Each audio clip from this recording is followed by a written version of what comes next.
My family mocked my art until I sold a piece for $1 M. I was 23 when I decided to quit my stable office job and pursue art full-time. My parents thought I had lost my mind completely. They kept asking me how I planned to pay rent with finger paintings and sculptures made from recycled materials. My younger brother would walk past my makeshift studio in the garage and shake his head like he was watching a train wreck in slow motion. The first few months were brutal. I lived on instant noodles and whatever leftovers my mom would reluctantly share when I showed up at family dinners. My savings account dwindled from $4,000 to barely 300. Every morning I would wake up in my cramped apartment, stare at my canvases, and wonder if my family was right about me being a dreamer with no sense of reality. My art was unconventional. I mixed traditional painting with found objects from construction sites and abandoned buildings. I would spend hours walking through industrial areas, collecting rusted metal pieces, broken glass, and weathered wood. Then I would incorporate these elements into large-scale paintings that told stories about urban decay and renewal. My family called it junk art and suggested I should consider going back to school for something practical. The breakthrough came when I started posting my work on social media. I created accounts on multiple platforms and began sharing photos of my pieces along with the stories behind them. At first, I only got likes from a few artist friends and my college roommate who felt sorry for me. But gradually, strangers began commenting on my posts and asking about purchasing prints. I remember the day everything changed. I was scrolling through my phone during a particularly depressing family barbecue, where my uncle was lecturing me about the importance of financial stability. My cousin had just gotten promoted at her corporate job, and everyone was congratulating her while I sat in the corner like the family disappointment. That's when I saw a direct message from someone with a verified account. The message was from a gallery owner in the city who had been following my work for weeks. She wanted to meet and discuss featuring some of my pieces in an upcoming exhibition focused on emerging urban artists. I stared at the message for so long that my phone screen went dark twice. When I finally responded, my hands were shaking so badly that I had to retype the message 3 times. 2 weeks later, I was standing in a sleek downtown gallery, surrounded by other artists whose work I had admired from afar. The gallery owner introduced me to collectors, critics, and other people from the art world who actually understood what I was trying to accomplish. For the first time in months, I felt like I belonged somewhere and wasn't completely insane for pursuing this path. The exhibition opened on a Thursday evening in late autumn. I invited my family, not expecting them to show up, but my parents and brother surprised me by coming. They wandered around the gallery looking uncomfortable and out of place, whispering to each other about the strange artwork surrounding them. My mother kept asking if the price tags were real and whether people actually paid that much for paintings. My pieces were displayed in the main room alongside work by 3 other artists. The largest painting I had ever created hung on the central wall, a massive canvas that incorporated twisted metal from a demolished factory and glass fragments from old windows. I had spent 4 months working on it, often painting until 3 in the morning when the creative energy was strongest. During the opening reception, I watched people examine my work and actually engage with it intellectually. A critic from a major art magazine spent 20 minutes studying the details of my metal incorporation technique. A young collector took photos and asked detailed questions about my process and inspiration. My family stood nearby, gradually realizing that maybe what I was doing wasn't completely worthless after all. But the real validation came 3 days after the exhibition opening. I was in my studio working on a new piece when my phone rang. The gallery owner was calling to tell me that a private collector wanted to purchase my centerpiece painting. Not just any collector, but someone who had been featured in art magazines and was known for having an eye for emerging talent. The collector was offering $75,000 for the piece. I had to ask her to repeat the number because I was certain I had misheard. $75,000 was more money than I had ever seen in my life. It was more than my annual salary at my previous job. It was enough to pay off my student loans and rent a proper studio space. I called my parents immediately, but they didn't believe me at first. My mother thought someone was playing a prank on me, and my father asked if I was sure the check wouldn't bounce. When I showed them the signed contract and the gallery's official documentation, they both went quiet for a long time. My brother, who had been the most skeptical about my career change, just stared at the papers like they were written in a foreign language. The sale changed everything about how my family viewed my decision. Suddenly, they were interested in my upcoming projects and asking when my next exhibition would be. My mother started telling her friends about her artist son, and my father began researching art investment strategies. The transformation in their attitude was almost as surreal as the sale itself. But the biggest surprise was still ahead. 6 months later, I received another call from the gallery owner.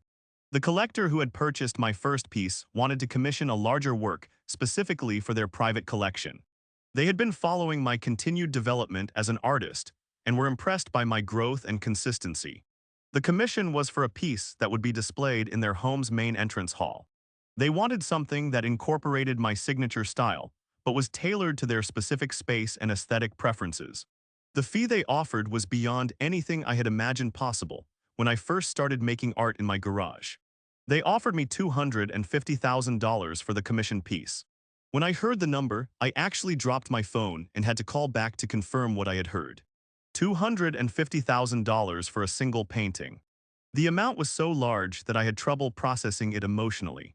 My family's reaction to this news was completely different from their response to the first sale. Instead of disbelief, they immediately started treating me like some kind of business genius. My father wanted to discuss investment strategies and tax implications. My mother began planning a family vacation funded by my success. My brother, who had once called my art a waste of time, now introduced me to his friends as his successful artist brother. The commissioned piece took me 8 months to complete. I rented a proper studio space with high ceilings and professional lighting. I spent weeks researching and collecting materials that would complement the collector's existing art collection. Every brushstroke felt weighted with the significance of the price tag and the trust they had placed in my artistic vision. During those months, I discovered that success brought its own challenges. The pressure to create something worthy of such a substantial investment was overwhelming at times. I would lie awake at night worrying about whether the piece would meet their expectations, or if I was a fraud who had gotten lucky with my first sale. But when I finally completed the commissioned work, I knew it was the best thing I had ever created. The painting was 7 feet tall and incorporated materials from 6 different demolished buildings around the city.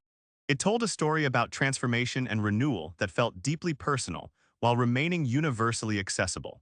The collector's reaction exceeded my hopes. They invited me to their home for the installation and spent over an hour discussing the piece with me. They understood every artistic choice I had made and appreciated details that even I had forgotten about during the creation process.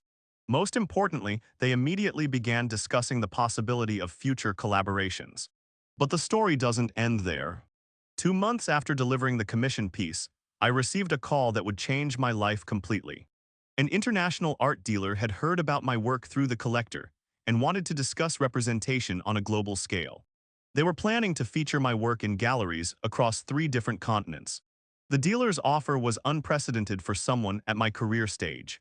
They wanted to purchase exclusive rights to represent my work internationally and were offering an advance payment of $500,000 against future sales. The contract included exhibition opportunities in major cities and marketing support that would establish me as a serious player in the international art market. When I signed that contract, I realized that my family's initial mockery had been based on their limited understanding of what was possible in the art world. They had been thinking about art as a hobby or a side project, not as a legitimate business that could generate substantial income. My success had educated them about an entire industry they had never considered seriously. The advance payment allowed me to move into a professional studio space in the Arts District downtown. I hired an assistant to help with the business aspects of my career and began working with professional photographers to document my pieces properly. The transformation from garage artist to professional was surreal and happened faster than I could have imagined. My family's attitude toward my career had completed a full reversal. My parents now bragged about my success to anyone who would listen. My brother brought his friends to my studio and acted like he had always been supportive of my artistic pursuits. The same people who had once suggested I should get a real job were now asking for career advice about following dreams. But the ultimate validation came when I received an invitation to participate in a major museum exhibition featuring contemporary artists under 30. The exhibition would tour internationally and include work by artists who were considered the most promising voices of their generation. Being selected for this exhibition meant recognition from the most prestigious institutions in the art world. The day I received that invitation, I called my parents to share the news. My mother cried on the phone, and my father said he was proud of me for the first time since I had left my office job. My brother asked if he could attend the museum opening and bring his girlfriend, who was apparently very interested in art. The museum exhibition opened on a Friday evening in spring. My family attended wearing their best clothes and acting like they belonged in the sophisticated art world setting. They mingled with other visitors, discussing my work with the kind of authority that comes from being related to the artist rather than understanding the art itself. That night, as I stood in the museum surrounded by my family and watching strangers engage seriously with my work, I realized that success in art isn't just about money or recognition. It's about proving that following your instincts and pursuing your passion can lead to outcomes that nobody, including yourself, could have predicted. The million-dollar sale that would silence my family's doubts forever was still months away, but the foundation had been laid. I had gone from being the family disappointment to being someone whose career choices were not only respected, but envied. The transformation had taken less than 2 years, but it felt like a lifetime of validation compressed into a series of increasingly surreal phone calls and contract signings. Now, when I walk through my professional studio space and look at the work in progress, I sometimes remember those early days in my garage when my family thought I was wasting my life. The contrast between their initial mockery and their current pride serves as a reminder that sometimes the people closest to us are the least qualified to judge our potential for success in fields they don't understand. My art still incorporates found objects and tells stories about urban transformation, but now it hangs in private collections and museums instead of my garage walls. The materials I use are the same, but the context has changed everything about how the work is perceived and valued. The difference between junk art and collected art often comes down to the setting and the price tag rather than the artistic merit. The story of my family's changing attitude toward my career has become part of my artistic identity. When collectors and critics ask about my background, I tell them about the garage studio and the family barbecues where I was treated like a cautionary tale. The contrast between those early days and my current success adds depth to my work that wouldn't exist if I had started with unconditional support. Sometimes I wonder if my family's initial skepticism actually helped me develop the determination and resilience necessary to succeed in such a competitive field. Their doubts forced me to prove not only that I could make art, but that I could make a living from it. Without that external pressure, I might have given up during the difficult early months when sales were non-existent and criticism was abundant. The final piece of the story came when I received an offer that would validate everything I had believed about my artistic vision and commercial potential. A major collector, someone whose name appears regularly in art magazines and auction catalogs, wanted to purchase my entire current body of work for a sum that would establish me as one of the most successful artists of my generation. The offer was for $1 million for a collection of 12 paintings I had completed over the past 8 months. $1 million represented more money than most people earn in a decade of traditional employment. It was enough to establish financial security for years and fund artistic projects without worrying about commercial viability. When I told my family about the $1 million offer, their reaction was different from their responses to previous sales. Instead of surprise or disbelief, they simply nodded like they had expected this level of success all along. My mother said she had always known I was talented, and my father began discussing the tax implications of such a large sale. The sale went through without complications. The collector arranged for professional transportation and insurance for the pieces. They also commissioned me to create additional work specifically for their collection, ensuring that our business relationship would continue.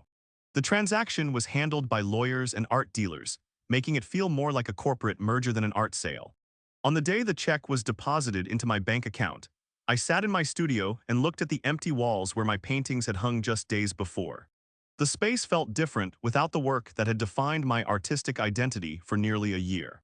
But the emptiness also represented possibility and the freedom to explore new directions without financial pressure. My family's complete transformation from skeptics to supporters was now permanent. They had witnessed the entire arc of my career development, from garage artist to million-dollar seller. Their initial mockery had been replaced by genuine respect and admiration for what I had accomplished in such a short time. The story of my artistic success and my family's changing attitude has become something I share with other artists who are struggling with similar doubts from their loved ones. The experience taught me that sometimes the people who care about us most are the ones least qualified to judge our potential in fields they don't understand. Now, when I begin new paintings in my professional studio, I sometimes think about those early days when my family thought I was wasting my life. The contrast between their initial reaction and their current pride serves as motivation to continue pushing boundaries and exploring new artistic territories. Their journey from mockery to support parallels my own journey from uncertain beginner to established professional. The $1 million sale was not just a financial milestone, but a symbolic victory over everyone who had doubted the viability of my artistic vision. It proved that following your instincts and persisting through initial failures can lead to outcomes that exceed even your own expectations. Most importantly, it demonstrated that family support, while valuable, is not necessary for achieving success in fields where passion and talent matter more than conventional wisdom.